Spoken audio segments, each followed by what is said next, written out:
Boa tarde para todos. Hoje nós temos uma entrevista do canal Bioética da Governança com o Caio Souto, que é um dos nossos mais visíveis filósofos aqui no YouTube, né? Ele tem o canal Conversações Filosóficas, já conversou com vários pensadores brasileiros, né? Está fazendo um trabalho muito importante de divulgação da filosofia e de discussão, né, de temas, vários temas contemporâneos da filosofia. Então, eu tenho muita satisfação dele ser o entrevistado aqui no nosso canal, que está se iniciando, né? A gente tem o canal dele como um exemplo aqui para ser seguido, e ele vai tratar de uma relação muito importante, né, entre a vida e o processo de valoração. Então, esse assunto, né, foi objeto do trabalho do Canguilhem, e talvez a gente possa considerar o Canguilhem um precursor da bioética atual, embora ele não seja reconhecido como tal, né?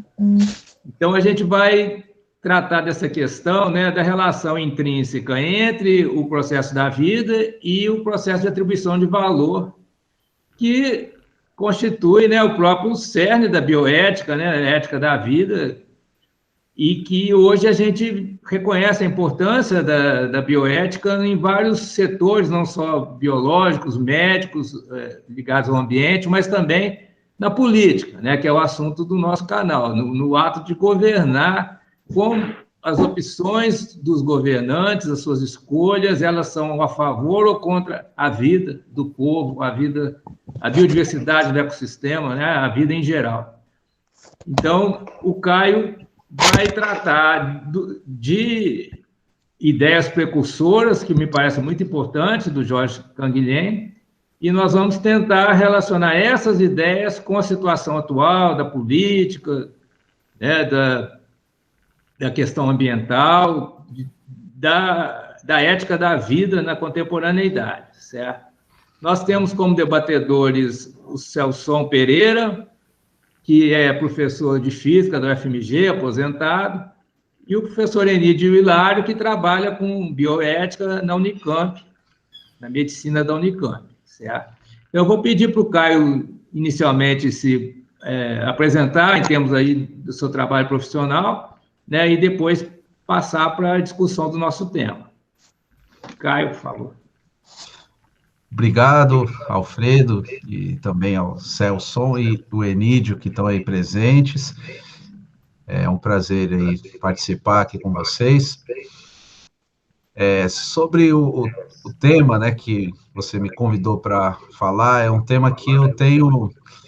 Ele está no meu horizonte, né, mas eu não discuti exatamente esse tema nos meus textos ainda, que é a questão do governo e pensando a pandemia, pensando o Brasil hoje, né?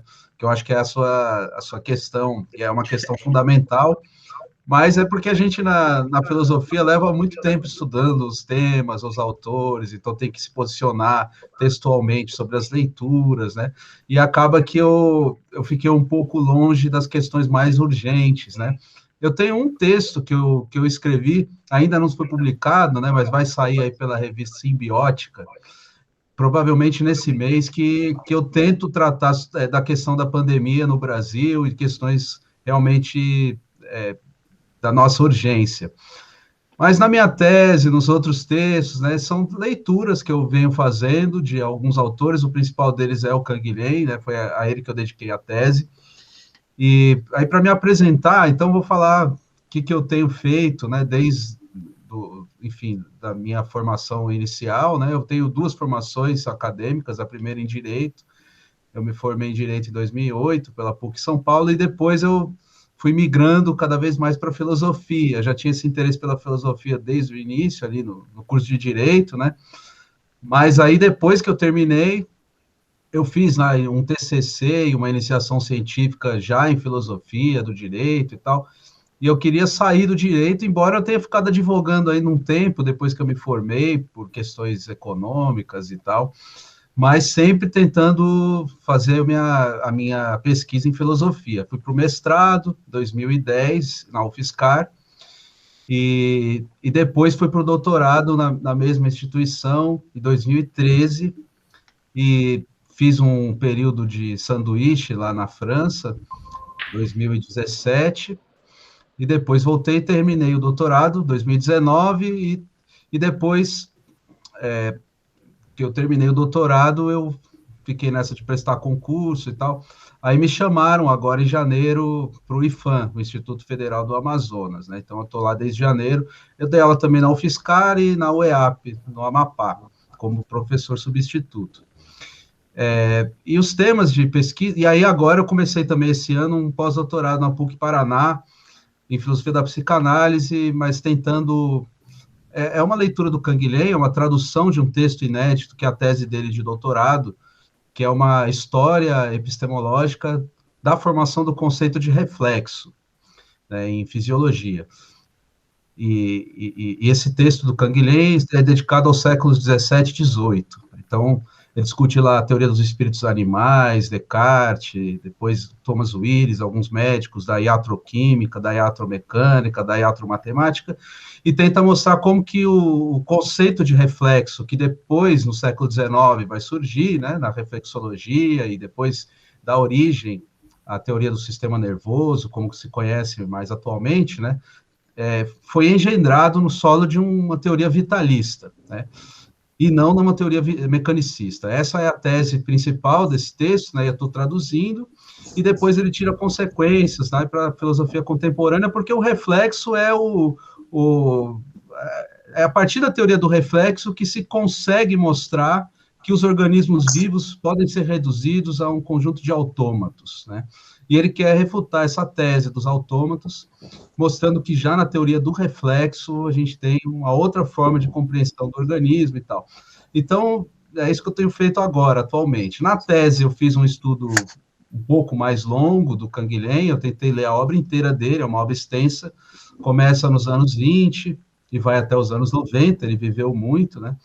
Aí tem alguns momentos dessa obra que são mais importantes, ou pelo menos eu interpretei como mais importantes.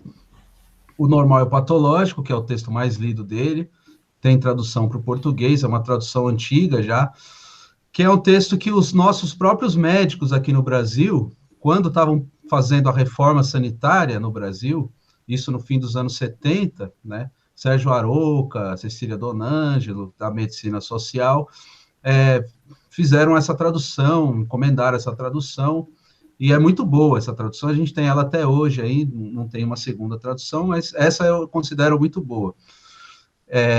E isso está no fundamento do SUS, né, do Sistema Único de Saúde. Esses autores foram buscar no Canguilhem, em outros autores também, mas o Canguilhem é uma referência para eles muito importante, as bases para a construção do Sistema Único de Saúde, né, no Brasil. Inclusive, o Sérgio Arouca foi deputado, né, pelo Partido Comunista e tal, tinha uma relação com a política, já que é para discutir também a questão política, né, eu acho que o Canguilhem, na sua recepção brasileira, é interessante isso, né, porque embora ele seja um filósofo e médico também, mas ele se definia como um filósofo, a recepção dele no Brasil se deu primeiro pelos médicos, né, e é incrível, porque a gente não tem nenhuma tese. A minha foi a segunda tese em filosofia do Canguilhem, sobre Canguilhem no Brasil.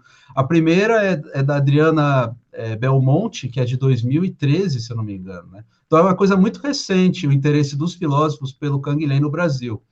E tem uma tese em história também, do Tiago Almeida, na USP, que é muito boa também, e aí também é recente. São as três teses que tem totalmente dedicadas ao Canguilhem no Brasil, né? A terceira foi a minha, e tem alguns artigos esparsos, né, em várias áreas, o pessoal da medicina, da saúde, da enfermagem, que se dedicaram a estudá-lo, mas não como se faz na filosofia, naquela leitura da obra e dos conceitos, né, da formação dos conceitos e tal. Então, é interessante isso porque, então, foram os médicos e os políticos, né, porque ele era deputado também, o Sérgio Arouca, que introduziram o Canguilhem no Brasil, né, e isso na minha tese. Aí, fazendo a minha apresentação, né, que eu teria para falar de mim, e agora, então, essa tradução do doutorado sobre o reflexo.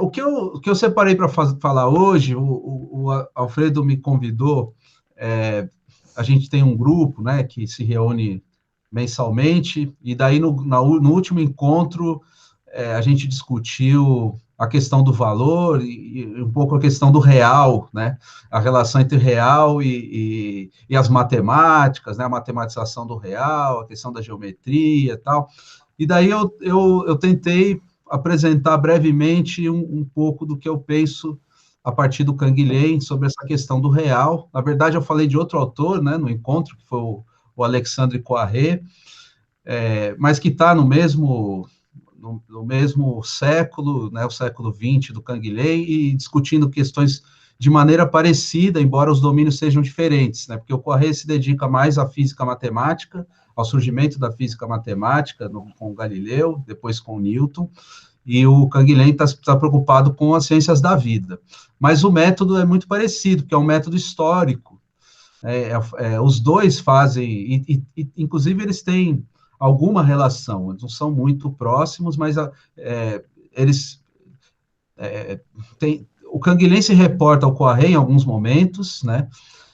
Quando o Coiré vem a falecer, o Canguilhem organiza um colóquio, e faz o prefácio das atas do colóquio. Tem alguns textos dele dedicados ao Coiré, que é uns 20 anos mais velho, né? E também tem uma relação política. O Coiré teve uma militância política muito forte nas duas guerras, no entre guerras também, nos acontecimentos na Rússia, lá o país dele e tal.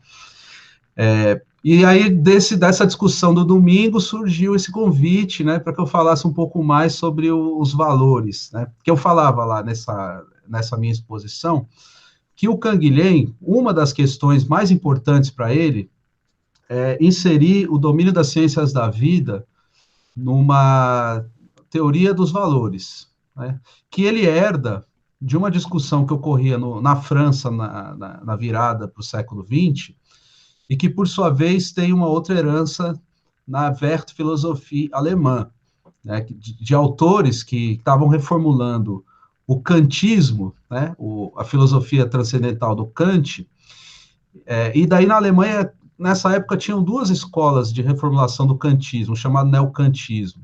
Uma delas mais preocupada com a primeira crítica, com a fundação da epistemologia, que é a escola de Marburg, de Cohen, Nathorp, Cassirer. Mas tinha uma outra escola também, no sudoeste alemão, Heidelberg e Baden, que estava mais preocupada com a segunda crítica, mais preocupada com a questão dos valores, portanto, com o problema moral. E essa escola de Rickert, Windelband, o Dilthey é um precursor dessa outra escola, e essa outra escola, chamada Wertphilosophie, ou até Lebensphilosophie, também se chama às vezes, né, uma filosofia dos valores, ou uma filosofia da vida alemã, vai ter uma recepção na França pelos professores do jovem Canguilhem, que são o Alain, o Ramelin, o Lagnot, são autores hoje esquecidos, né? O Alain é mais famoso, mas os outros menos conhecidos, mas é com eles que o Canguilhem começa a sua filosofia dos valores. E daí, nos anos 20 e 30, ele ainda não tinha estudado a medicina, né? O Canguilhem entra na faculdade de medicina em 35, 36. Até então, ele era um filósofo, jovem filósofo, né, que estava estudando os temas dos valores junto com esses outros mestres dele, né, e tentando pensar a questão dos valores na sua relação com a teoria do conhecimento. E o que esses autores todos faziam era conceder uma certa primazia ao domínio valorativo com relação ao domínio fático, né. Então, para eles, né, tudo bem, os fatos, o mundo, existe um monismo na realidade, não existem várias realidades, só existe uma. Mas a forma como se observa, a forma como se constrói o conhecimento, objetivo até, dessa realidade, isso sim varia de acordo com os valores culturais. Isso deriva de uma certa leitura do Kant, né, que coloca a primazia da segunda crítica sobre a primeira crítica, né? E esses autores todos estavam tentando reelaborar isso. Isso é o fundamento da sociologia alemã, por exemplo, do Max Weber, do Simmel, e de outros, né? Lukács, Escola de Frankfurt. Todas essas tendências, elas surgem, de certo modo, dessa recolocação do problema dos valores. E na França, isso tem o seu correlato também. E o Canguilhem, ele é, de início, um herdeiro dessa escola, dessa tradição. Mas o que acontece? Em 35, 36, quando começa a ascensão do fascismo na Europa, né? Eu sempre conto essa história quando me pedem para falar sobre isso no Canguilhem, porque é muito importante entender a emergência dos acontecimentos políticos, né? Foi a emergência do fascismo na Europa que fez o Canguilhem modificar e produzir um abalo na sua vida e na sua obra também, né? Porque antes da ocupação alemã, né, já se sabia ali na Europa que, enfim, o entre-guerras era uma espécie de armistício, né? Era uma suspensão provisória, mas quem estava atento aos acontecimentos políticos sabia que uma segunda guerra era muito possível de acontecer, né? E o que estava em vias de acontecer não era só o fascismo alemão, mas também que esse fascismo tomasse conta dos outros países, porque começaram a haver surgimentos de partidos políticos fascistas também na França, né? No campo, principalmente, ligas camponesas recusavam o governo central e mesmo o marxismo e a união aos trabalhadores urbanos, né? Nessa ideia de que o trabalhador urbano não conhece o que acontece no campo, e aí surgiu uma espécie de patriotismo francês do campo e tal, e esses partidos nazis de inspiração fascista no campo estavam surgindo, né? Canguilhem fez uma pesquisa empírica sobre isso e publicou um texto chamado O Fascismo e os Camponeses, anonimamente, em 36. Então, isso já é prova, né, de que isso abalou a obra também, o pensamento dele. E a segunda coisa que ele faz é ingressar no curso de medicina, né? E aí vai estudar medicina e se forma médico, né, nesses anos turbulentos. E daí o que acontece na obra dele? Isso eu tentei perceber na minha tese. Ele vai mostrar que, dentre os valores, a pluralidade de valores que há numa cultura, né, a vida tem de ser, e aí a questão do dever, né? Ela tem de ser o valor principal a coordenar os demais valores. E é isso que está no fundo do Normal e Patológico, que é o livro dele de 43. Né? Então, veja, o ano que ele publica, já teve a invasão alemã, começou já a Segunda Guerra, desde 39, a ocupação alemã ocorre em 40, né? E aí vai ter a colaboração, como a gente sabe, o governo de Vichy. Então, ele abandona o cargo dele de professor e vai para a militância, né? E se torna, enfim, um combatente com armas e coisa e tal, mas ele não abandona os estudos e em 43 ele defende o doutorado dele, né? O doutorado dele, o Normal Patológico, o conceito principal desse livro é o conceito de normatividade vital. Então, a questão da norma é implicada no problema do valor, porque para o Canguilhem, o valor é uma norma. Né? O que é um valor? O valor é, acima de tudo, uma forma de organização, de ordenação. Portanto, é uma normação, uma forma de normatizar algo. Né? E a vida é justamente isso. Para ele, a vida não pode se resumir a processos físico-químicos, não porque deve haver uma outra dimensão material distinta da física e da química, mas sim porque valorativamente ou axiologicamente a vida é uma certa organização que aí sim, no nível axiológico, é irredutível ao nível físico-químico. Né? E isso é que é a herança da filosofia dos valores que ele traz, da reformulação do kantismo e tal, de tudo isso que eu falei, mas a originalidade do Canguilhem com relação aos outros, né, é inserir a vida como princípio normativo. Talvez a herança aí seja a filosofia do Nietzsche, né? E o Canguilhem reconhece, sim, que tem uma relação com o Nietzsche. Mas o nietzschismo do Canguilhem é um pouco diferente do Nietzsche ele mesmo, porque a valoração da ciência é diferente do Nietzsche. Bom, isso tudo foi um introito, né, que eu fiz aqui, um resumo, né, para daí chegar na questão que foi pedida, né, mas é que eu precisava explicar isso para tentar explicar como que é essa relação entre vida e valor no Canguilhem. Aí depois, se vocês quiserem que eu explique um ponto ou outro disso, aí vocês podem me perguntar.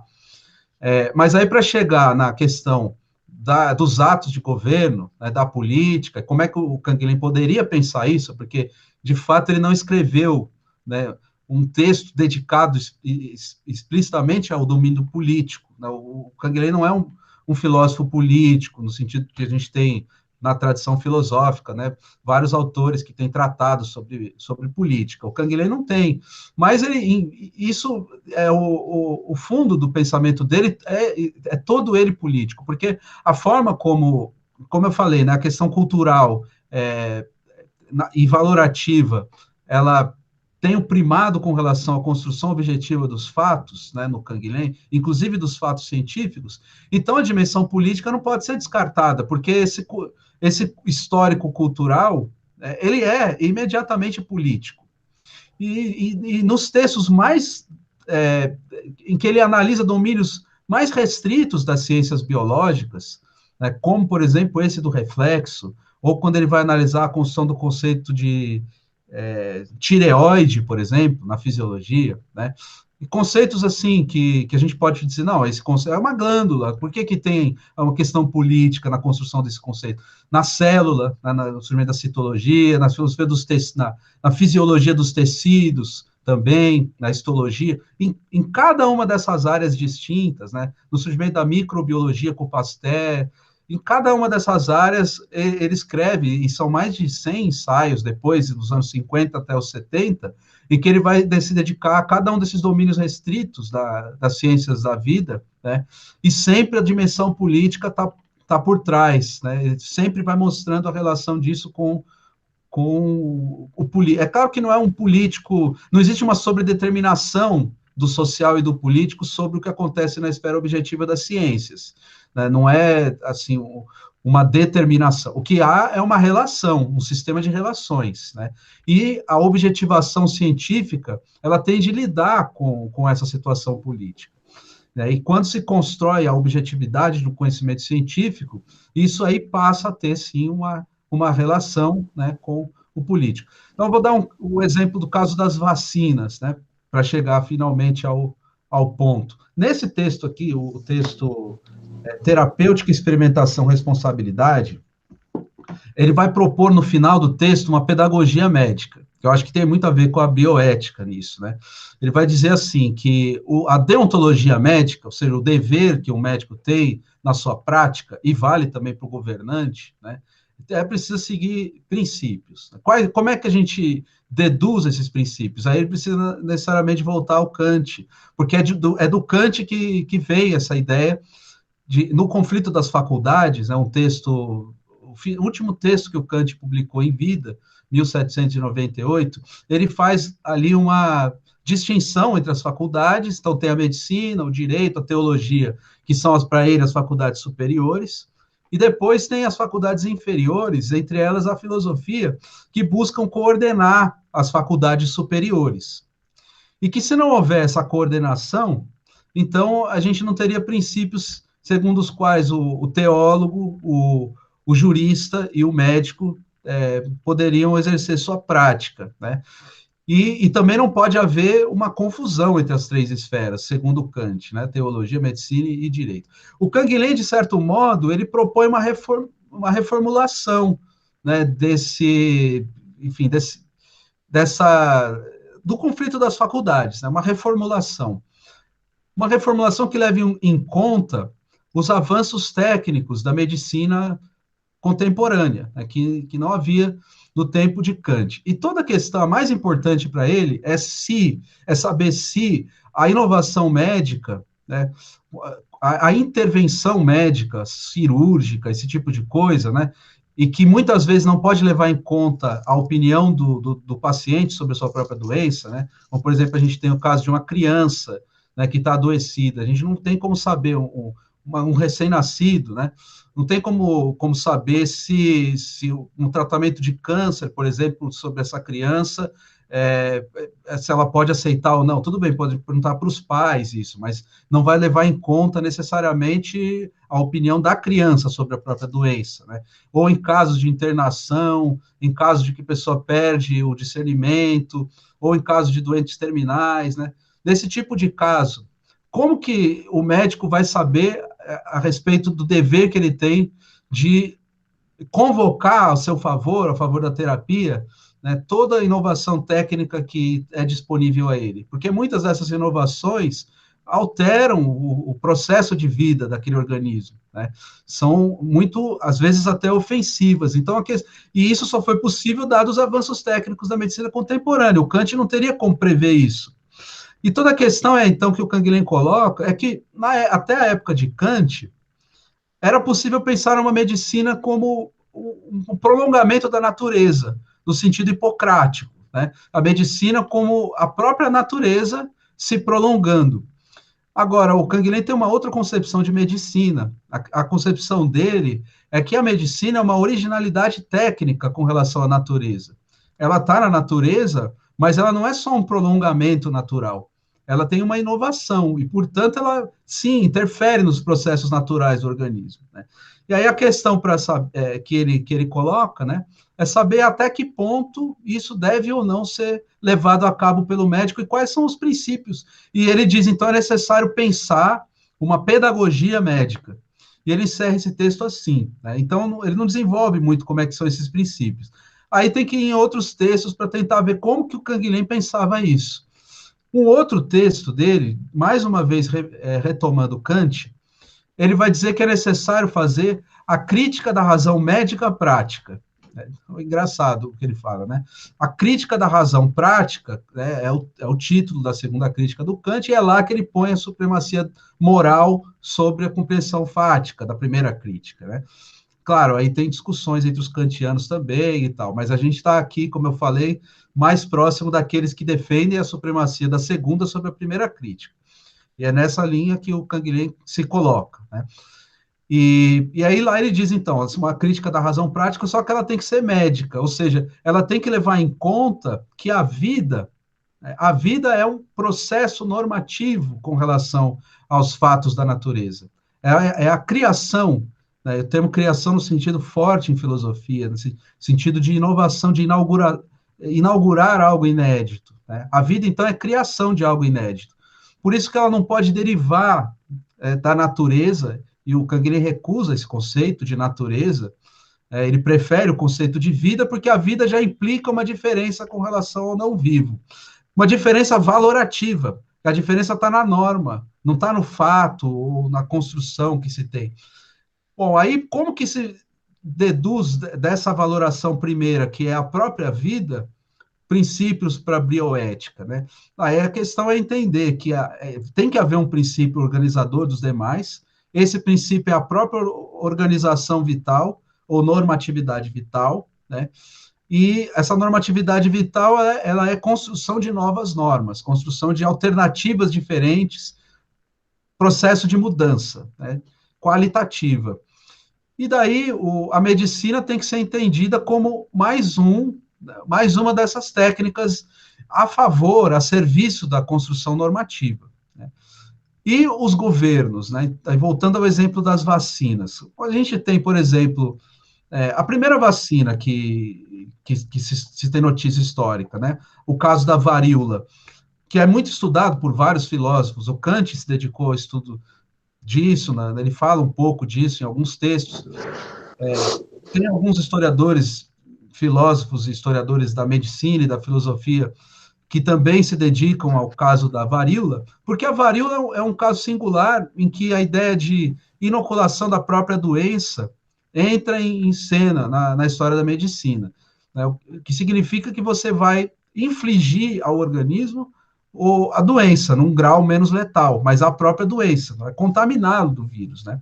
Então, isso é a base para a vacinação, né? No caso do coronavírus, por exemplo, a questão da vacinação, e aí veio uma solução que eu encontraria, né? E deve haver uma deontologia, ou seja, um pensamento sobre o dever que o governante e o médico têm sobre um organismo e sobre uma população, que nesse caso deve possibilitar, né, a inoculação em massa da população, porque isso não só evita enfim, a morte e tudo mais, mas isso está em consonância com a valoração primeira da própria vida, né? A própria Não sei se esse ponto ficou claro, mas é que é a minha dificuldade em chegar na conclusão, né? E tentando encerrar aqui a minha fala. Mas é que eu estou tentando fazer esse exercício de derivar, né, a filosofia do Canguilhem, aqui eu trouxe alguns princípios, algumas coisas que ele aborda, né, para tentar chegar na questão do governo e na questão da medicina contemporânea, né, pensando o Brasil hoje, o mundo hoje e tal, né? Talvez tenha ficado solto esse final, né, ainda estou elaborando isso, porque isso me foi sugerido, né, gentilmente pelo Alfredo, me fez pensar nessas questões aí. Mas aí fiquem aberto para vocês me perguntarem, para a gente conversar, né? E é isso. Obrigado aí mais uma vez. Muito obrigado, Caio, por essa erudita introdução ao nosso tema, né? Eu acho que você conseguiu, assim, reproduzir os principais aspectos desse período histórico em que da história da filosofia, né, em que o Canguilhem elaborou esse conceito de normatividade da vida. Eu até levantaria a hipótese de que o Canguilhem deveria ser considerado um precursor da bioética, né? Mas tem uma série de questões, problematizações, que a gente precisa realmente trabalhar mais com elas, né, para chegar até a política. Essa é uma questão em aberto, né, a relação da bioética com a política. É o que nós estamos pesquisando, tentando entender realmente. Ainda não existe, né, uma maneira assim minimamente consensual de lidar com essa questão, né? Eu vou te fazer algumas perguntas aqui, alguns questionamentos para a gente discutir, certo?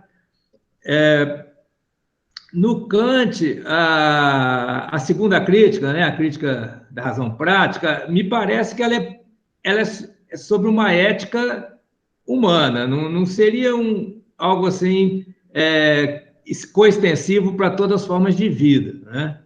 E o Kant vai tratar da biologia na terceira crítica, né, na crítica do juízo, que ele vai tratar da explicação biológica. Quer dizer, então, em Kant, aí a questão ética e a questão da vida ainda estão separadas, né?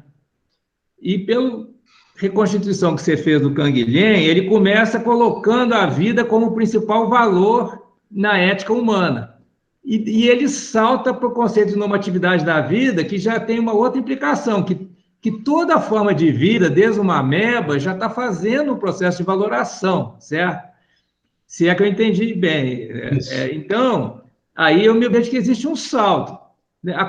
Esse salto, ele leva a conclusões que a gente tende a concordar, mas o modo como ele chega no conceito de normatividade da vida, quer dizer, toda a vida é normativa, né, me parece um pouco, um pouco descontínuo, né? Quer dizer, uma coisa é você dizer o seguinte, que na ética humana o principal valor é a vida. Outra coisa é você dizer que todo ser vivo, desde uma ameba, ele já atribui valor, né, na medida em que transforma, né, o seu ambiente, na medida em que desenvolve ações para sobreviver, né, para se alimentar, se reproduzir, etc. Né? Em Kant, eu acredito que ele colocaria a vida na categoria da teleologia, né? Que é a busca de um fim, mas não necessariamente que esse fim fosse a manutenção e a promoção da vida, né? Quer dizer, tem um pequeno salto aí, né? Uhum. Mas, de qualquer maneira, a gente tem em Canguilhem essa ligação entre vida e valor, né? Que eu acho que é a essência da bioética. Isso antes da bioética existir, né? Como uma área, né? Uma área de deontologia médica, e hoje em dia a gente quer estender, né, essa deontologia da bioética também para a política, né? Uhum. Então, eu vejo que o nexo já foi estabelecido ali no Canguilhem, conceito de normatividade da vida, né? Mas tem um salto em relação ao Kant, né? Porque Sim. em Kant a ética e a vida ainda estão separadas em termos assim de modo de abordar, né? Uhum. Agora eu vejo um problema apenas aí no Canguilhem, que é em relação à biologia enquanto ciência, né? Eu acho que eu já comentei com você esse problema. Porque a biologia como ciência, ela faz na perspectiva chamada terceira pessoa, certo? Você fazer observações, experimentos, teorias, né? Por exemplo, sobre a transmissão genética, né? Ou como é que é a ação de uma vacina, né? Que você estava abordando, né? Você tem um processo, digamos, entre aspas, objetivo de como a vacina como a vacina atua na fisiologia, certo? Isso independentemente da valoração que o cientista ou a pessoa vacinada fazem. Quer dizer, mesmo se a pessoa não acreditar na vacina, a vacina vai fazer um efeito. E supostamente o fato da pessoa acreditar ou não acreditar na vacina, ou o médico acreditar ou não acreditar na vacina, não vai alterar o efeito fisiológico da vacina. Embora em certos outros tipos de situações médicas, né, nós temos o chamado efeito placebo, certo? Mas no caso da vacina, eu não sei, provavelmente não tem. Né? Eu deixo para o Enídio comentar. O Zé Otávio, que também está participando com a gente, ele tem uma questão aqui, um comentário. Zé Otávio. O Zé Otávio é professor da Universidade Federal do Rio de Janeiro. Caio, fico muito feliz de ter ouvido você aqui hoje e trazer o Canguilhem. Eu estudei na UFSCar, terapia ocupacional, e Canguilhem era texto básico de formação dessas profissões, né? E em várias disciplinas a gente lia o que tinha, né? O que foi traduzido naquela época, e até algumas traduções que eles fizeram por lá. E ficou surpreso, porque eu não tinha dimensão da época do que eu estava lendo, né?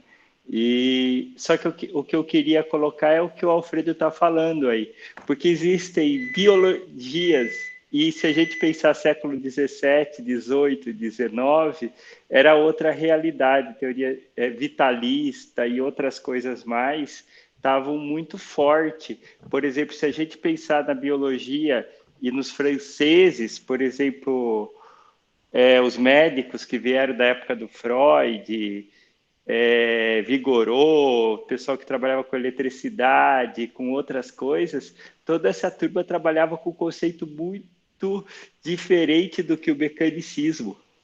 Era uma coisa bem interessante. Então, eu acho que como fazer essa costura de visões de mundo diferente, porque parece que a biologia hoje é uma coisa só, que é em terceira pessoa. Aqueles médicos trabalhavam em primeira pessoa, né? Observando, realizavam até experimentos neles mesmos. Então eu queria perguntar esses dois mundos, que parece que aquele mundo foi esquecido. Muito bom.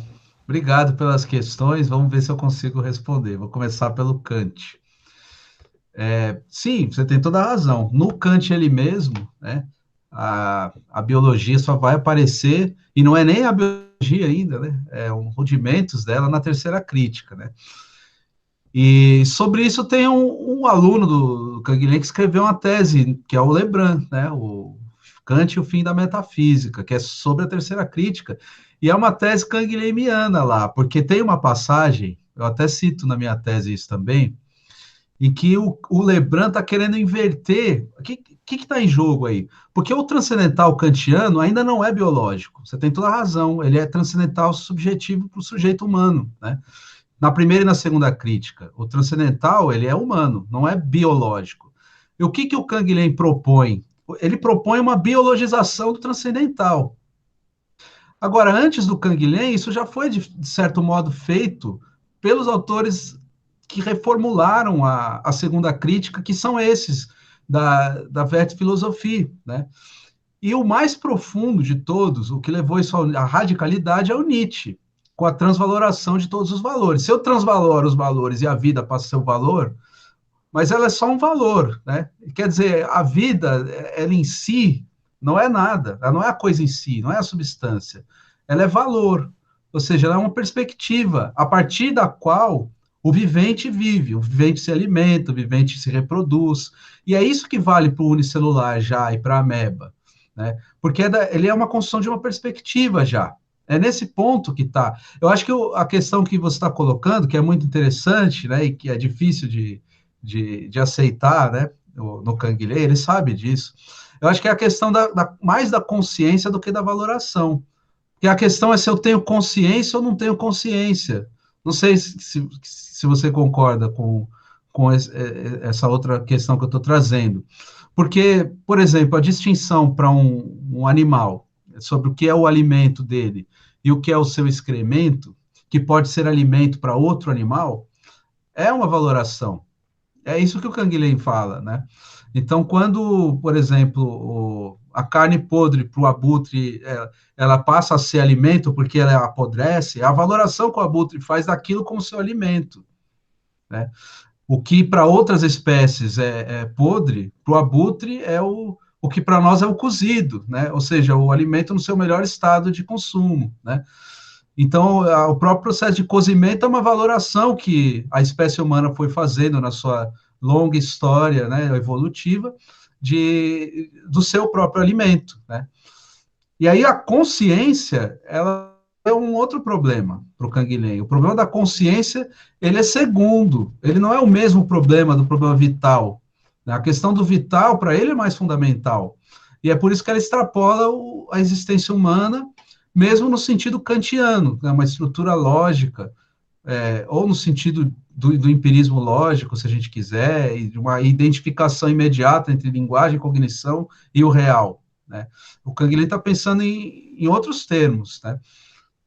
E nesses termos que ele está pensando, eu até estou escrevendo esse texto aqui, que é a relação dele com o Poiré, porque o Poiré, ele não é um pensador da vida. O Poiré, o real para o Poiré, como a gente falava no domingo, né? Para o Alfredo que estava lá presente, para os outros a questão é o surgimento da física do Galileu, né?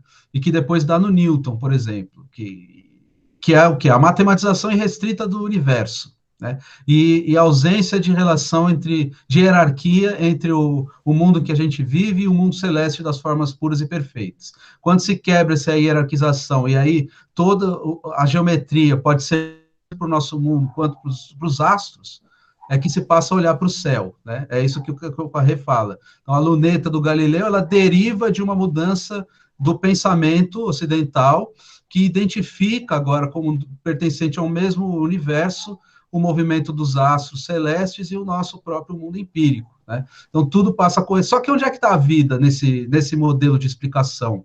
Quando quando surge a possibilidade da física matemática com o Galileu, o que o Canguilhem vai observar, e isso é diferente do Poiré, né?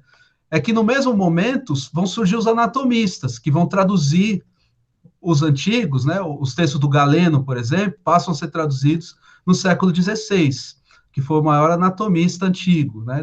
Desde Aristóteles, o Galeno é o maior. E ele foi traduzido, e a partir da tradução do Galeno e da experimentação sobre o corpo humano, que vai surgir, por exemplo, a teoria do Harvey sobre a circulação sanguínea, as experimentações de Descartes, dos outros fisiólogos lá dos séculos XVI, XVII. E o Canguilhem está mais preocupado com isso, ou seja, com o domínio do vivo do que com o domínio astronômico. Então, aí tem uma distinção, né, a ser feita entre a história das ciências astronômicas e da física e da mecânica, que o Poiré fez muito bem, e a história das ciências da vida, né? E aí a história das ciências da vida, qual que é a diferença, para fechar esse ponto? Porque o Galeno e o Vesalho, né, que são o tradutor, que foi o mestre do Harvey, essa tradição do pensamento fisiológico, e principalmente a tradição médica, né, ela está preocupada com a cura e com a terapêutica. Ou seja, ela está preocupada em construir um conhecimento a serviço de implicações práticas concretas, que são a da cura, a da busca da superação de obstáculos vitais, né, de doenças. É para isso que eles produzem a ciência. E a questão é, o que um físico matemático como Galileu produz? O Poiré diz, ele tá procurando inteligir o real. E o Canguilhem diz, não, ele está procurando, sim, inteligir o real, mas para que isso possa produzir uma nova perspectiva sobre sobre ele enquanto é um vivente que produz. O Galileu não deixa de ser um ser vivo ou produzir a ciência do real, a física matemática. Então, é uma distinção de perspectiva, né? E é claro que tem a objetivação, é claro que tem o processo em terceira pessoa de construção da ciência, mas é muito diferente você produzir isso sobre tomar como objeto a vida do que tomar como objeto a matéria. Né? Esse é que é o ponto principal. Né? E aí que aí que o Canguilhem quer colocar a questão da perspectiva, né? E que é um tema nietzschiano, né? É um tema nietzschiano. E aí, para tentar falar sobre a questão da pluralidade das biologias, tem um desses mais de 100 textos do Canguilhem sobre as diversas áreas da biologia, tem um que eu considero fundamental para explicar esse ponto, que é o estudo dele sobre a fisiologia. A fisiologia como ciência. Como é que a fisiologia ela se erige como ciência? Porque a fisiologia, dentre todas as ciências da vida, ela é que integra as demais. Porque, por exemplo, a endocrinologia pode ser uma ciência específica, a oftalmologia, uma ciência específica, né? Mas elas devem se integrar e integrar seus avanços à compreensão da totalidade orgânica. E quem faz essa integração é a fisiologia. Né? Tanto que o Nobel é em fisiologia, né? Perfeito. Muito bem, exatamente. Então é isso que o Canguilhem porque para o médico, na visão do Canguilhem, que não é o médico especializado que a gente tem hoje, né? Contra esse que ele está escrevendo, inclusive, né?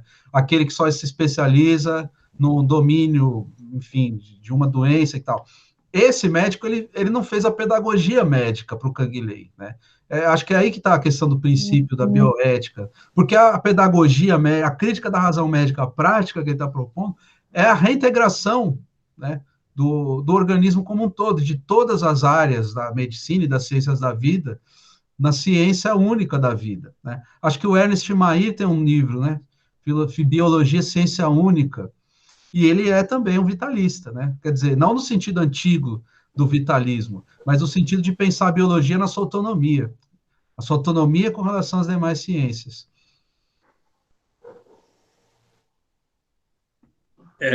Bem, depois eu vou comentar essa questão dos valores, da consciência da ameba, mas que o Celson está com a mão levantada, então eu vou passar a mão para ele. Celson, por favor. Bom, eu fico impressionado com o trabalho desses filósofos, desses pensadores aí, não é? Que estão às voltas com o problema de saber de onde é que vem as coisas, de como é que eles vão falar, de onde é que vão tirar. Né? Então, um pessoal que está brigando, meio perdido aí no mundo meio de transcendental, né? E por isso que tem uma diversidade de pontos de vista, etc. Mas depois eu vou completar a minha pergunta. No momento, só se a motivação é que o Caio falou na questão dos animais, né? A relação dos animais e os animais que comem o corpo de outro putrefato, etc., né? Até um detalhe dos animais é o seguinte, que entre os animais, frequentemente o outro que nós tanto prezamos, né? O outro é uma fonte de nutrientes, né? Frequentemente. Então, isso aí era norma entre muitos animais. E, recordando aquela proposta aqui do MacLean, que falou no triune, que está equivocado a estruturação, mas você tem 3 estágios do cérebro, né? O cérebro humano não desprezou o cérebro dos animais.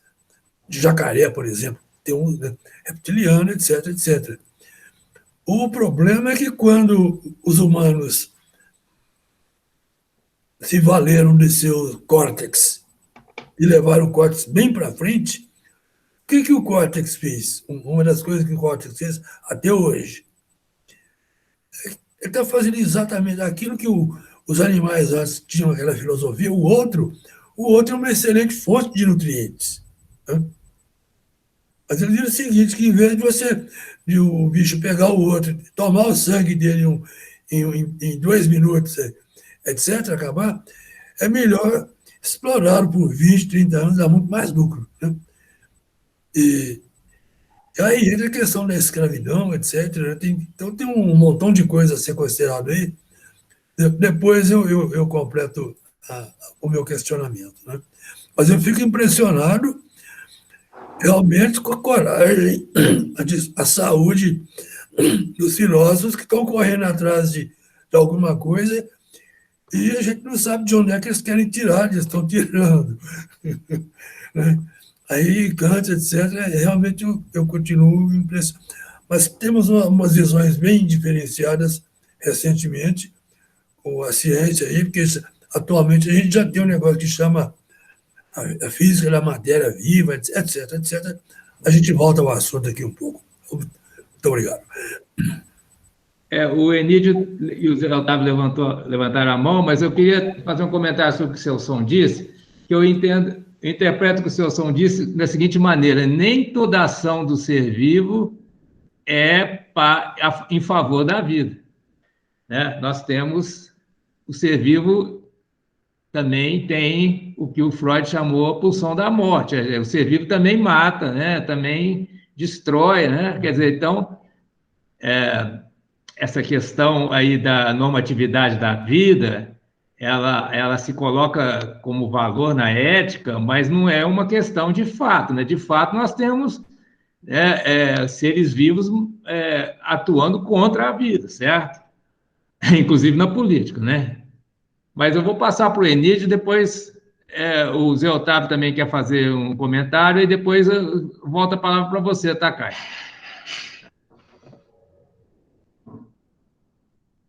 Enídio? Tudo bem? Estão me ouvindo? Uhum. Antes de mais nada, muito legal, Caio. Foi muito interessante, parabéns. Eu acho que você conseguiu traçar uma panorâmica dentro do, vamos dizer assim, dentro do foco proposto, muito interessante. E eu queria fazer uma pergunta a vocês, Caio, e também a quem mais quiser contribuir. E, de certa forma, o próprio Alfredo colocou, o Celson, de certa forma, tangenciou, mas passou próximo àquilo que eu queria perguntar desde o princípio, que é a questão da necessidade de uma hierarquia.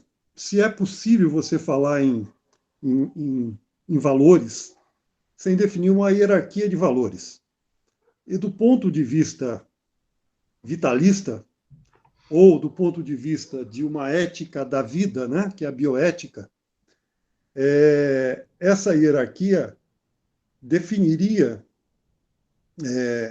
se definiria como uma ética de responsabilidade em relação à vida.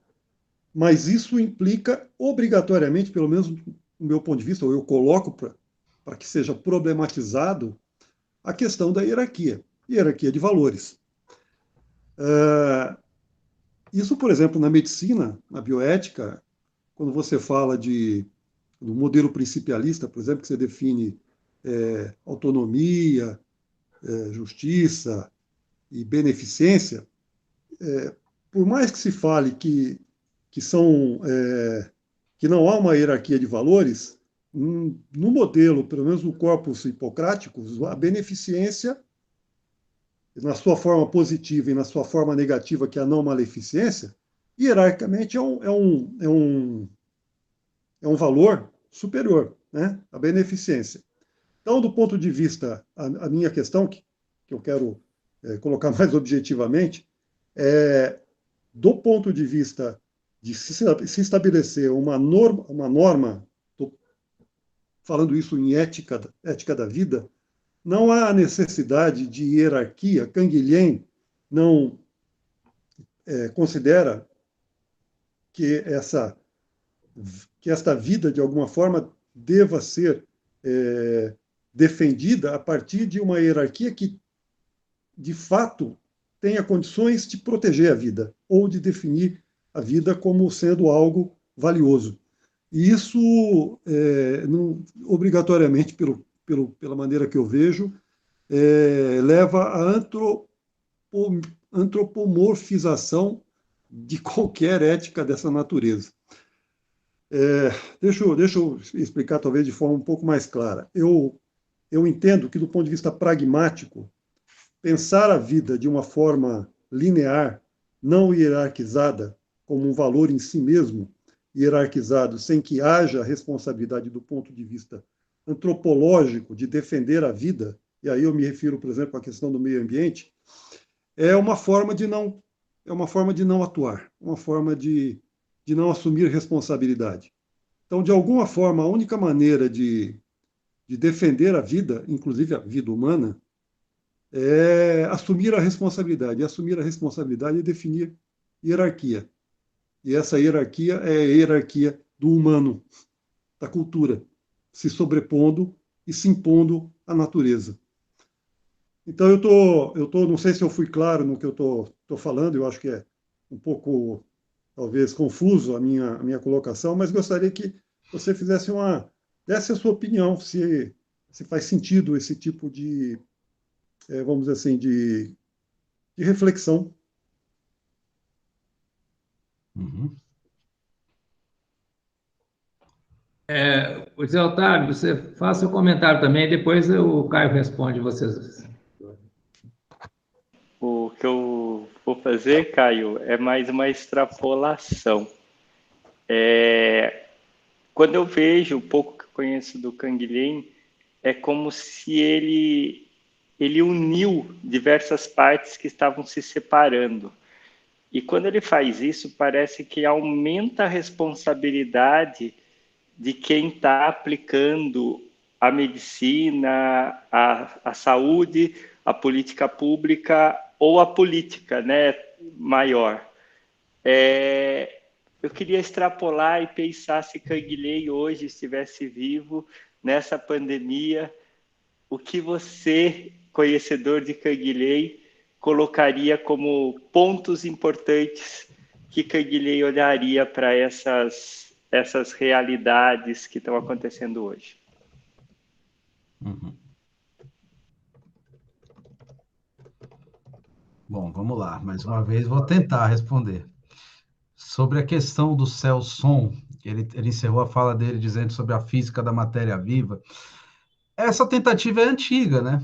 É a iatromecânica, ou iatrofísica, que é você tomar o mecanicismo da época, né? Hoje não é mais a física no sentido do mecanicismo do século XVII, né? Mas, enfim, a teoria da natureza, teoria científica da natureza, né, que traduz física, a physis, para explicar o biológico, né?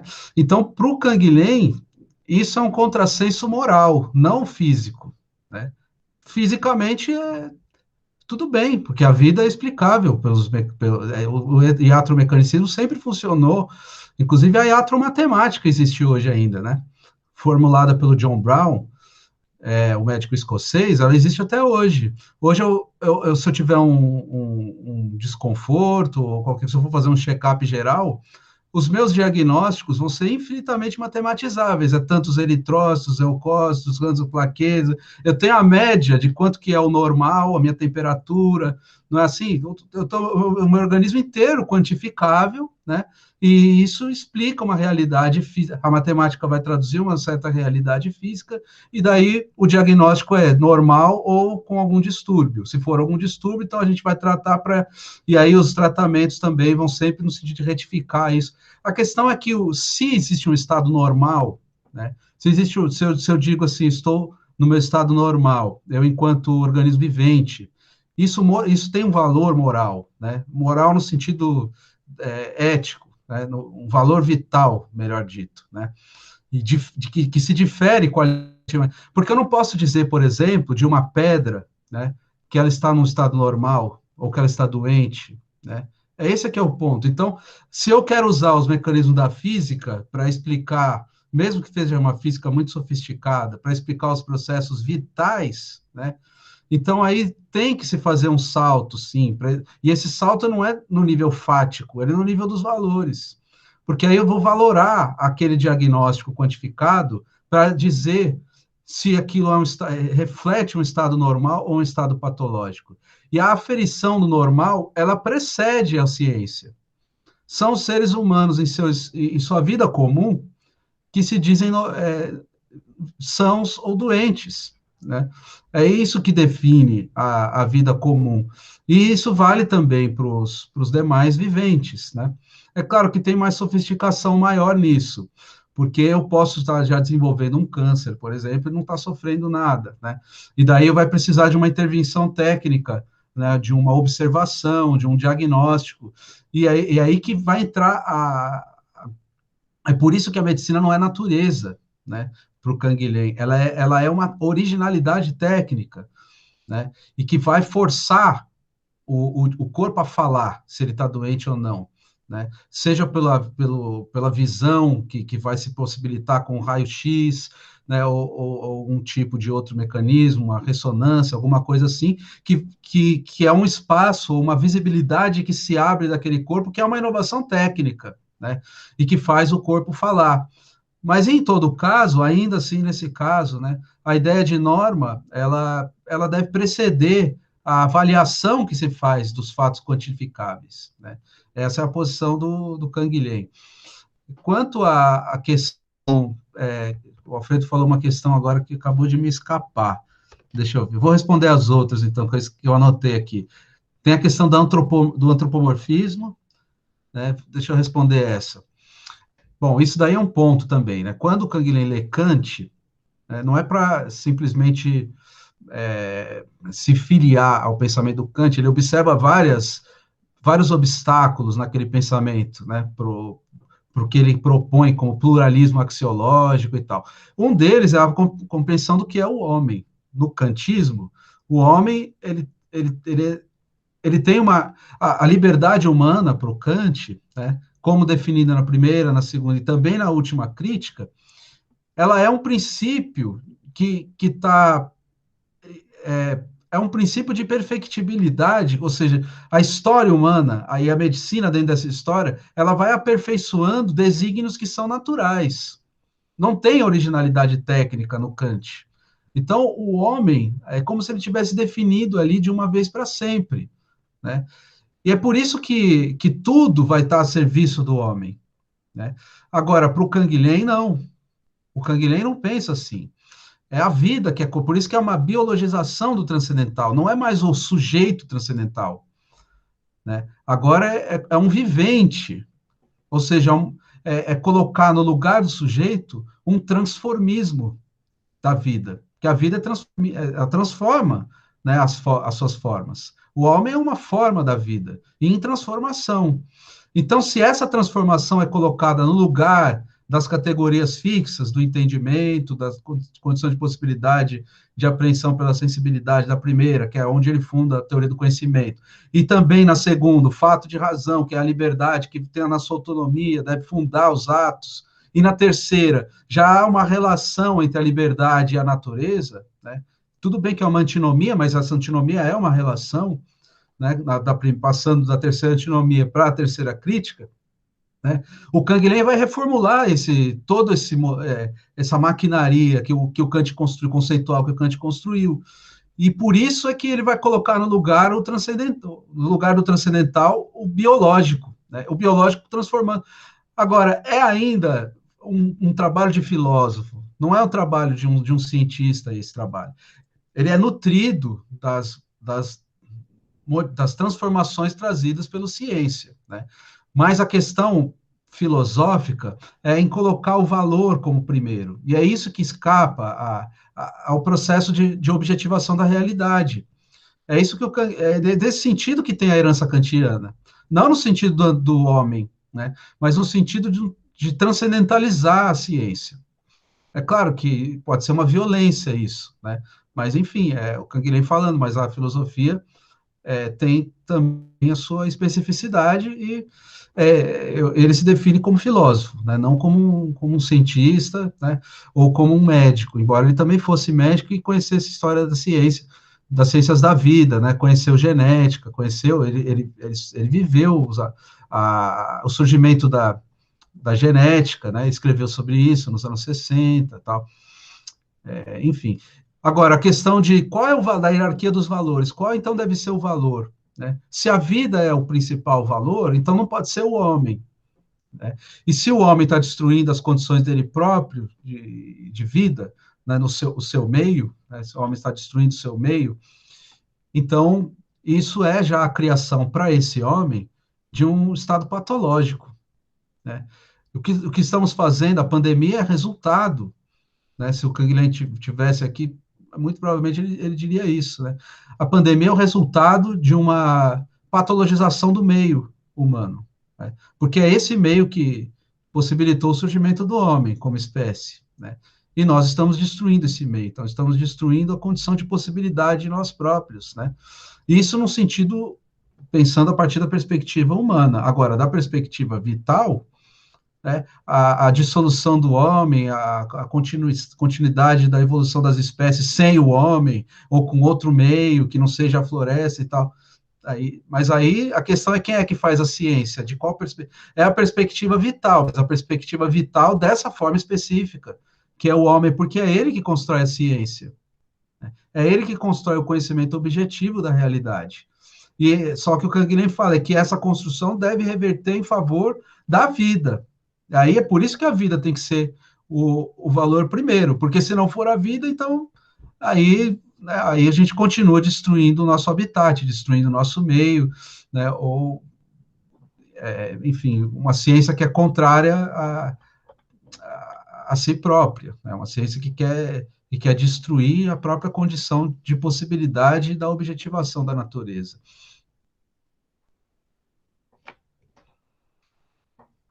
Ah, e o Freud, a questão do Freud, né? O Freud, porque no Freud, sim, a pulsão, mas só tem uma, né? A própria pulsão de destruição é a pulsão de vida também, né? É a mesma. Isso que é muito interessante, porque na leitura que o Canguilhem faz do Freud, é uma leitura ambígua, porque por um lado ele reconhece o Freud como alguém que tem contribuições para a filosofia e para a biologia também, né? Por outro lado, na prática clínica de certas derivações da psicanálise, ele entende que há um processo adaptacionista, né? Então, esse processo ele é contra, né? E é o texto dele sobre a psicologia em geral e a psicanálise compreendida como uma das formas dentro da psicologia. Quando a psicologia quer adaptar, né, o organismo ao meio, né, então aí ela também contribui para a patologização do organismo, né? Mas se ela está trabalhando no sentido da liberação, né, e não da adaptação, mas da liberação dessa forma de vida e da construção, da criatividade, coisa e tal, então aí ela está mais perto da filosofia, né, como o Canguilhem pensa o que é a filosofia. Mas é um debate muito extenso também, aí teria de entrar em outros detalhes, né, para discutir melhor isso. Bem, é um pouco paradoxal dizer que a pulsão da morte é pulsão de vida, né? Mas acredito que depende de como a gente interpreta, né, a psicanálise na sociedade, né? Porque vai envolver também o conceito que se tem da prática psicanalítica, e aí vai um pouco além do nosso alcance. Não é tão, Fredo, se você me permite, não é tão paradoxal. A pulsão de morte, ela está no mesmo eixo que a pulsão de vida. Aliás, o Shiva e Kali, né?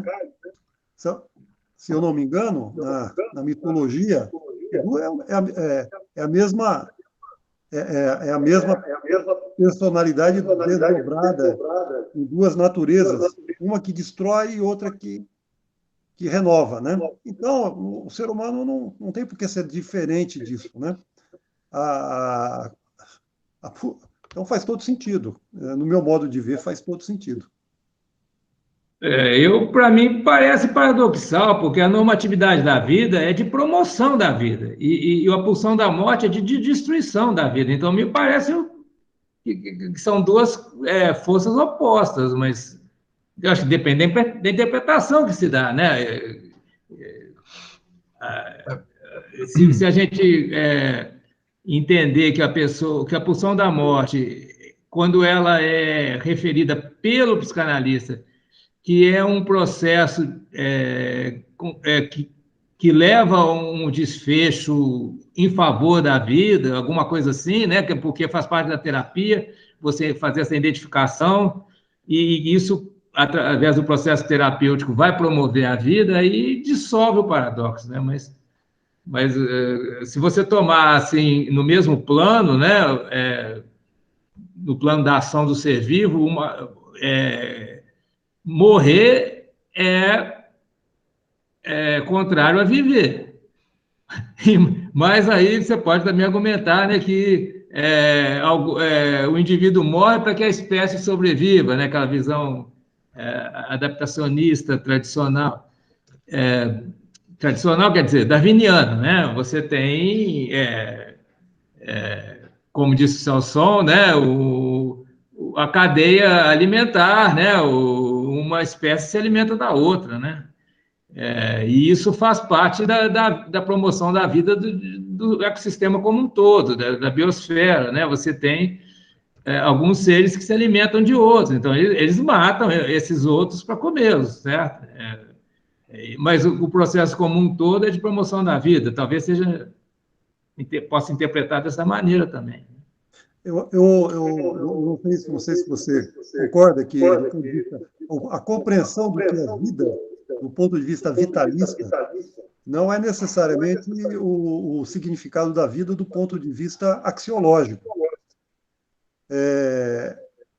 Porque do ponto de vista puramente vitalista, você vai encontrar no mundo você vai encontrar o aspecto do instinto, né? O instinto de vida e o instinto de morte é Thanatos e Eros, né? Thanatos e Eros. Então, agora, o que acontece é que quando você fala vida, isso em si já é um pouco ambíguo ou paradoxal. Porque quando você fala, não é paradoxal, mas quando você fala em vida, é polissêmico demais, né? Do ponto de vista do mundo da axiologia, né? Dos valores. Eu não sei o que o Caio acha disso, né? Mas quando você fala em vida, a questão da vida ela vem toda associada a uma série de valores. Por exemplo, na medicina, não há como você dissociar o conceito de vida, a categoria de vida, do ponto de vista da ética, inclusive do ponto de vista deontológico, né? Do aspecto do que significa vida, no sentido da criação, no sentido até do ponto de vista teológico, religioso, do ponto de vista dos valores mais assim tradicionais, né? A vida vem acompanhada, né? O significado de vida vem acompanhado de uma outra série de valores que são culturais, não são necessariamente apenas biológicos. Então, falar que a vida passa a ser o referencial ético principal, não, no meu modo de ver, não resolve uma questão de que, quando você fala no mundo da cultura em vida, é quase impossível você separar vida de toda uma série de outros valores que andam junto com isso dentro do mundo da cultura. O que você acha, Caio? Não, eu concordo, o Canguilhem também concordaria, eu acho, porque a questão se a gente quer chegar no homem, né, aí sim, aí a dimensão humana, a valoração é diferente do que para outros seres vivos, né? Mas ainda assim, nesse caso, ela corresponde a um processo de valoração que é primeiro vital. É isso, mais ou menos, que o Canguilhem está querendo colocar, né? Que não começa no homem e aí, a partir da atribuição valorativa do homem, a gente tem a outra.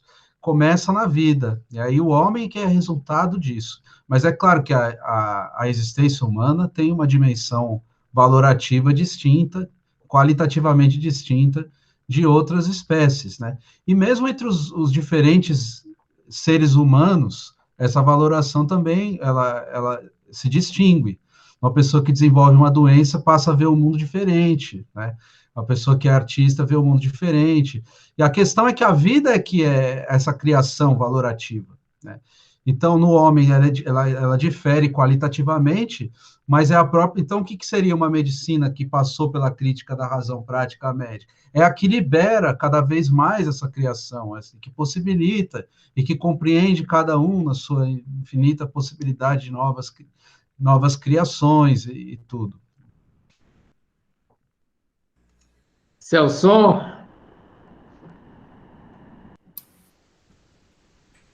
Bom, eu começo motivado pelo comentário que o Alfredo fez sobre essa questão de pulsão de morte, né? Que é do Freud, né? Acontece o seguinte, que tem uma consideração extremamente banal a respeito de... Porque vida, né, tem a ver com desequilíbrio, né? O Prigogine fez aquela proposta importante, questão de auto-organização e estruturas dissipativas, né? O que acontece é o seguinte, não tem jeito, qualquer sistema que tenha uma autonomia, né, de sobrevivência, de evolução, ele vai, um dia ele acaba caindo no equilíbrio termodinâmico. Se acabou o desequilíbrio, acabou a vida. Então, isso aí não tem saída. Né? Essa marcha por equilíbrio não tem jeito. E quando o indivíduo sabe disso, como é que ele vai usar isso aí psicologicamente? Cada um tem seu jeito, pode ter saídas muito originais. Né? Agora, em cima disso tudo aí,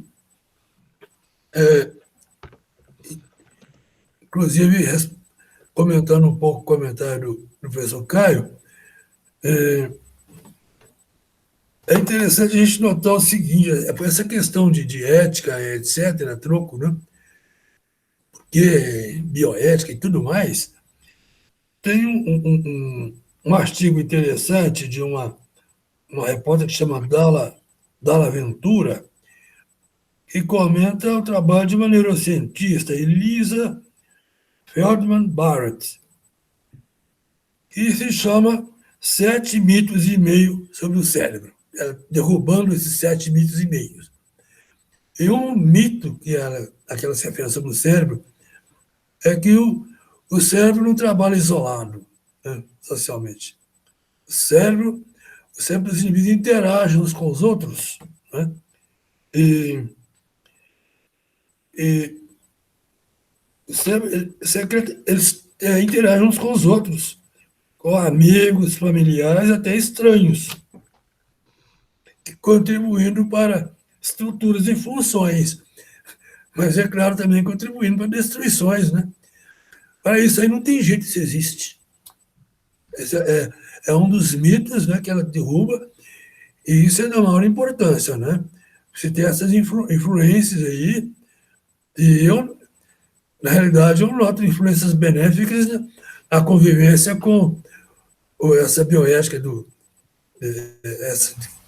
da governança que o Alfredo coloca. Nossa convivência, eu vejo esse benefício, mas tem o benefício e tem a destruição também, o que então vai ter muito.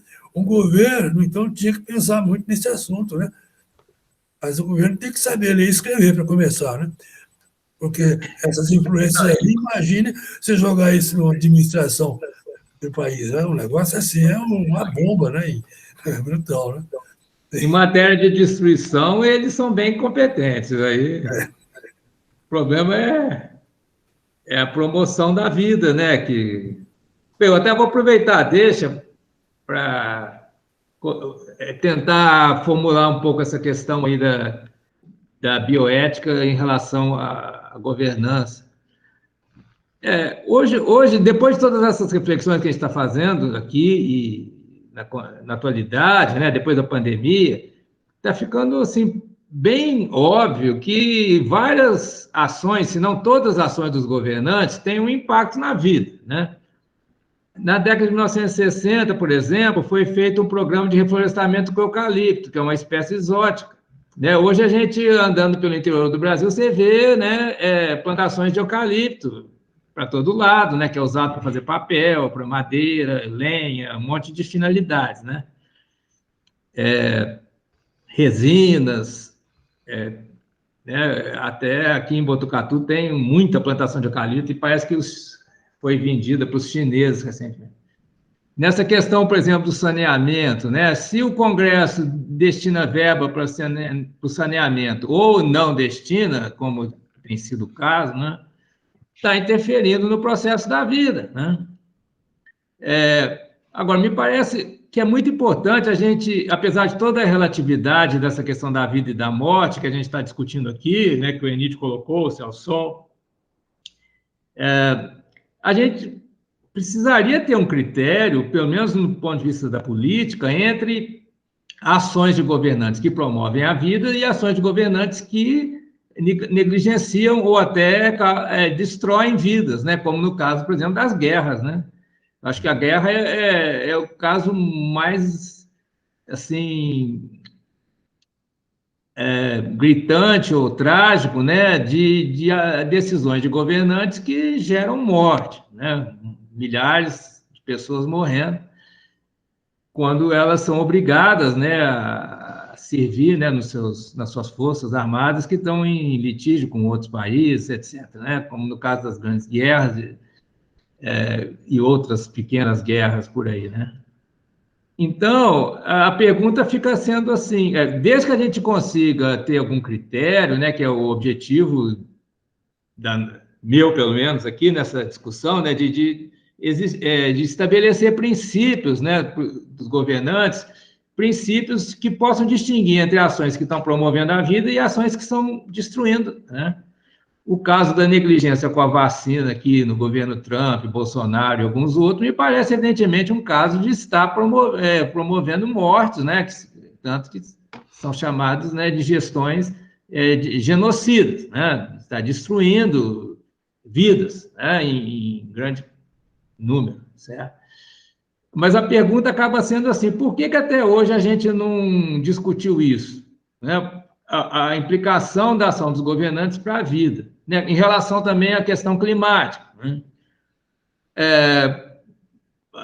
Parece que, né, as ações dos governantes, e aqui eu incluo os três poderes, não só o executivo, mas também as decisões do legislativo, as decisões do judiciário, elas fazem parte desse grande movimento que o Canguilhem chamaria de técnico, né? O grande movimento da intervenção humana na natureza, né? Que pode ser em prol da vida ou contra a vida, né? Mas será que a gente conseguiria estabelecer princípios? Bem, na bioética médica você conseguiu estabelecer os 4 princípios da bioética médica, né? Então, em princípio, eu não vejo razões pelas quais a gente não conseguiria estabelecer princípios da bioética da governança. É mais complexo, mas talvez nós precisemos de mais do que 4 princípios, né? Mas me parece que é possível, sim, né? Bem, com essas observações, eu passo a palavra, então, para uma última rodada de todos os debatedores, e também eu vou responder aquela questão que foi feita para mim pelo Caio sobre a ameba, né? Aí depois eu passo a palavra para todos, terminando com o Caio, né, com suas considerações finais. Bem, em relação à questão da ameba, o que é mais fundamental? Atribuição de valor ou consciência? Eu entendo, na minha abordagem, que o mais fundamental é o sentir. Sentir fome, por exemplo, sentir frio. A partir do sentir que você vai atribuir valor e que você vai ter um certo grau de consciência. Eu não entendo a consciência como, assim, elaboração de conhecimento. Isso aí já é uma consciência mais elaborada que a gente vai encontrar na escala filogenética e a partir dos mamíferos, né, principalmente. Mas, no caso de um ser mais simples, né, de poucas células, aí, eu diria que o mais fundamental não é a atribuição de valor, nem é a consciência, e sim o sentir, a capacidade de sentir, né? está chamando de sentiência. A sentiência é o mais fundamental. E, a partir da sentiência, se teria atribuição de valor, consciência, mas isso aí, né, tem graus, né, na escala filogenética, tem diferenças também. Né, a consciência em uma espécie o tipo de experiência consciente que se tem, né, do morcego, por exemplo, né, que foi tratado pelo Thomas Nagel, usando a ecolocação, esse tipo de experiência consciente é diferente de animais como nós, que usamos a visão, certo? Bem, então eu vou passar a palavra para todos, para considerações finais, né, terminando com o Caio, para a gente, então, fechar o nosso debate, tá bom? Quem gostaria de começar? Bom, se os nossos debatedores não têm... Permita-me só fazer uma observação. Interessante que você falou sobre princípios de uma bioética de governança. Olha, um princípio básico que a gente começou logo no início foi falado do princípio da precaução, né? É um princípio do ponto de vista de governança, fundamental nesses tempos, né? É um princípio. Eu acho que falta, talvez, sistematização e de se fazer alguma coisa como foi feito, por exemplo, na bioética, né? Na ética biomédica, né? E tem outros princípios do ponto de vista de governança que são clássicos, que o Caio citou, né? O Caio citou a origem, né? A origem do Sistema Único de Saúde. Ele citou o Arouca, né? Eu sou aqui de Campinas, estou aqui em Campinas, Caio, terra do Nelson, Gastão, Arouca, né? Esse pessoal todo passou por aqui, né? E o Sistema Único de Saúde, inclusive quem escreveu a Lei Orgânica da Saúde, Eleutério Rodrigues Neto, pouco conhecido e pouco lembrado. A minha sogra mora na rua que tem o nome do avô dele. Ele morreu aqui em Campinas. Quem estava me contando isso é o Heleno, não sei se vocês conhecem o Heleno, que está em Brasília agora. Ele morreu aqui de AIDS, né, na década de 70. Ele foi o cara que escreveu a Lei Orgânica de Saúde, Lei Orgânica da Saúde. Então, o Sistema Único de Saúde ele é um exemplo magnífico do ponto de vista de princípios, né? Universalidade, integralidade. Quer dizer, eu acho que essa discussão sobre governança bioética, ela tem uma interlocução quase que obrigatória com o movimento sanitário. Se é que a gente pode falar de movimento sanitário hoje, né? Talvez seja um movimento de sobrevivência e tentativa de retomada, né? O que está acontecendo aqui é que nós teríamos hoje 1 milhão de mortes, no mínimo, não fosse o Sistema Único de Saúde. E entre vamos dizer assim, as coisas que a gente pode considerar dentro da tragédia que é a pandemia como positivo, é o renascimento do SUS do ponto de vista do conhecimento da população. Porque se tem uma coisa que os sanitaristas, não só os médicos, mas os militantes da SUS e os trabalhadores da área da saúde nunca souberam fazer marketing. Nunca souberam vender, né, para a população a importância do SUS. Sempre perderam de 10-0 no setor privado. Então, hoje, de repente, vê lá um Mandetta vestindo, um Mandetta que é um privativista. Se dependesse dele, o Sistema Único de Saúde seria todo privatizado. Usando a camiseta do SUS lá, né, no princípio da pandemia. E hoje ninguém tem coragem de criticar o SUS. E hoje não tem quem não saiba. Então, eu acho que essa interlocução está quase que obrigatória. Não sei o que você acha. Opa.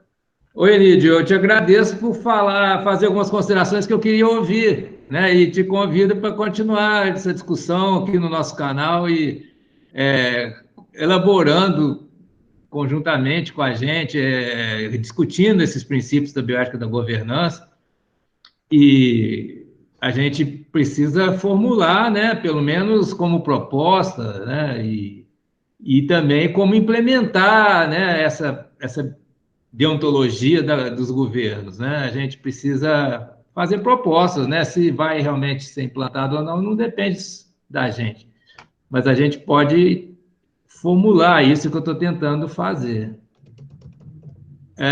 Celson, por favor.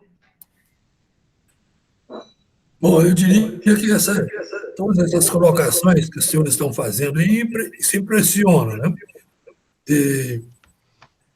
Mas tem uma questão importante que é importante colocar aí, que é o seguinte: assim como se tem a preocupação com a governança, é muito importante a questão da educação, né? Então, tomando por base tudo que a gente discutiu aqui, como é que o educador vai chegar perto de ser estudante? Né? E isso é muito importante. Claro, desculpa, eu estou falando uma besteira, estou falando óbvio, né? Mas, então, por isso, eu estou atrás de uma colocação que eu chamo que nós precisamos de uma educação de máxima abrangência. E essa educação de máxima abrangência é para formar um indivíduo integral, então que vai respeitar a vida, vai respeitar o outro, etc, etc, né? Então, isso seria até útil e importante que a gente retomasse toda essa discussão agora, colocando a educação no centro dos objetivos, né? Mas muito boa essa reunião. Cumprimentos aí o Caio, que conduziu bem as coisas, e aos outros também, né? Muito satisfeito de ter participado desse trabalho. Tudo de bom para vocês, né? Muito obrigado, Celson. E lembrando, né, que uma das obras do Canguilhem citadas era de pedagogia, né? Então, quer dizer, a questão ética e a questão educacional estão muito próximas também, né? Otávio, por favor, Zé Otávio. Sim, eu queria trocar aqui com o Caio, com todos vocês e com o Celson, uma proposta que a gente encaminhou lá na UFRJ de eixos, né? Hoje uma pessoa não entra numa universidade, ela entra num curso de engenharia, de medicina, e não tem essa ampla formação aí que a gente está discutindo, que o Celson coloca sempre.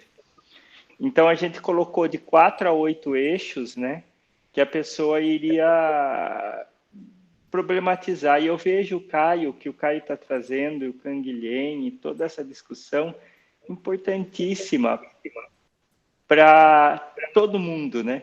E hoje, quando tem essa fusão das engenharias com a biologia, e quando você vai fazer nanotecnologia ou qualquer outra coisa assim, você tem essa mistura, é premente a gente trabalhar com isso, Caio. E, de repente, que esse estudante que chegue, ele beba em todas essas fontes, né? E pelo menos ele tem essa caixa de ferramentas para o resto da vida, né?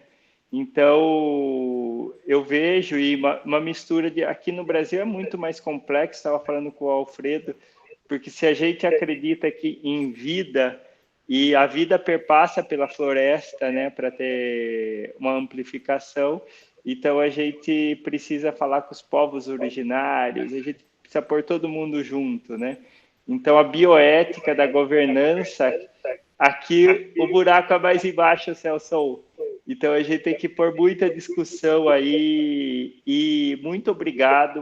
Incrível esse seu trabalho sobre o Canguilhem. Eu fiz um trabalho sobre a Nise da Silveira, com uma profundidade de ler tudo que ela leu, tentar, não consegui, mas ler o que ela escreveu, imaginar na técnica, na prática e o que pode fazer. Então, eu agradeço muito, aprendi muito aqui e acho que no eixo sobre ética, humanidades e toda essa questão de biologia, o Canguilhem é central para essa discussão do século 21, 22 e 23.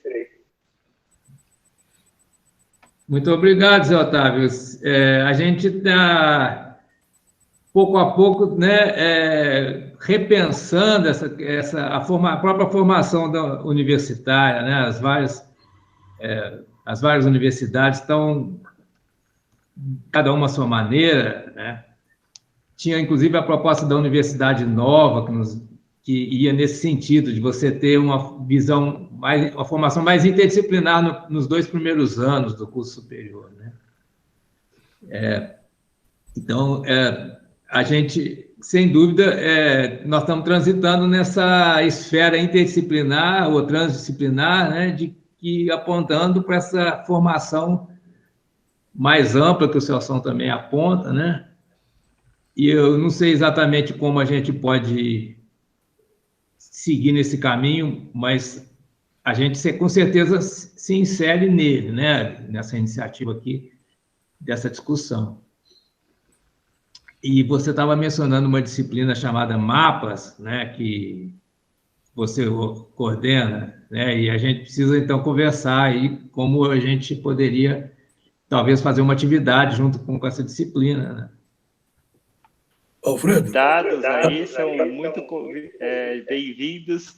Esse semestre aqui a gente está tendo uma experiência muito diferente.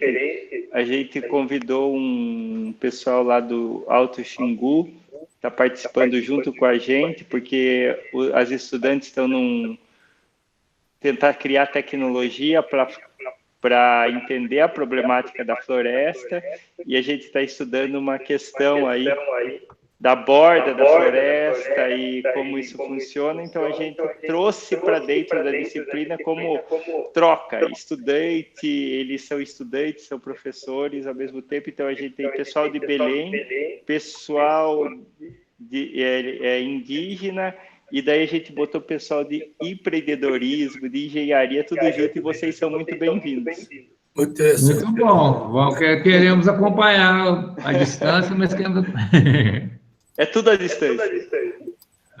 Alfredo, seria muito interessante a gente fazer uma conexão entre as suas propostas, seu instituto, aquela sua proposta do foco, né?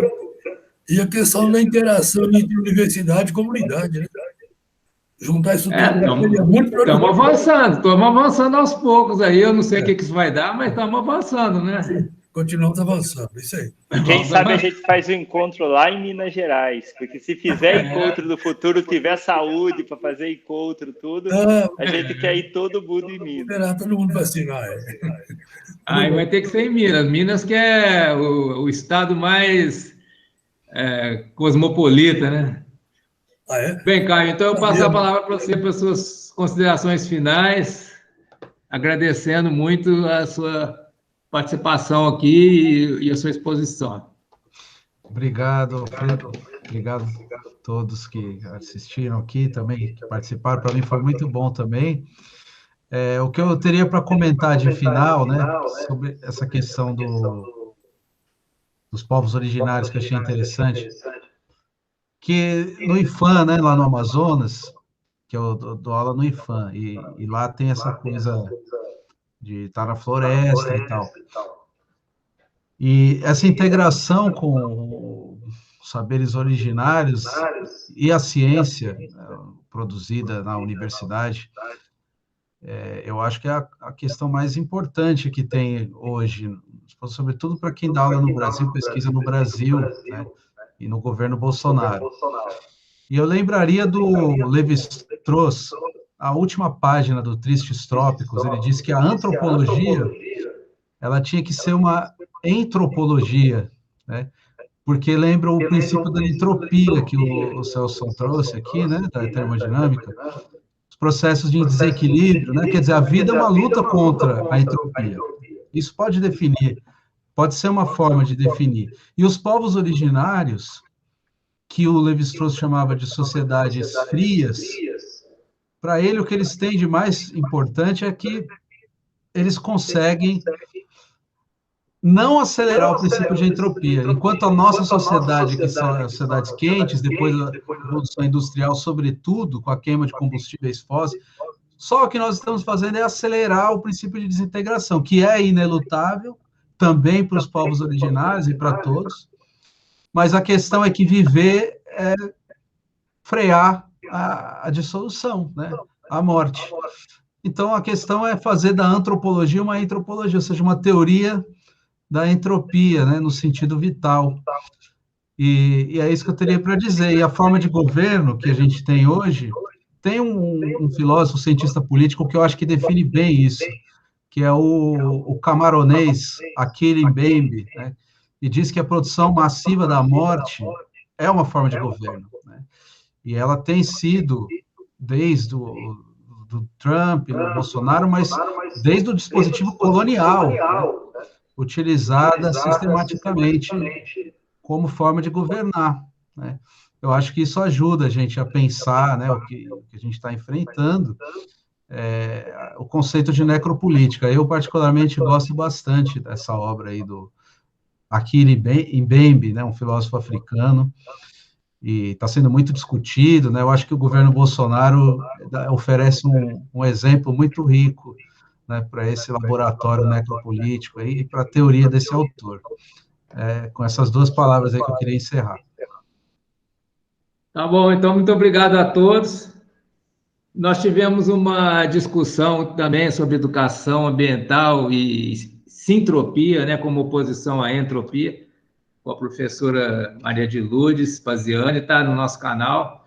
E temos alguns outros debates que estão registrados no canal que também abordam esse tipo de questão. Então, muito obrigado a todos, boa tarde. Boa tarde, bom fim de semana para vocês. Tchau, tchau. Obrigado. Boa tarde. Boa tarde. Até a próxima.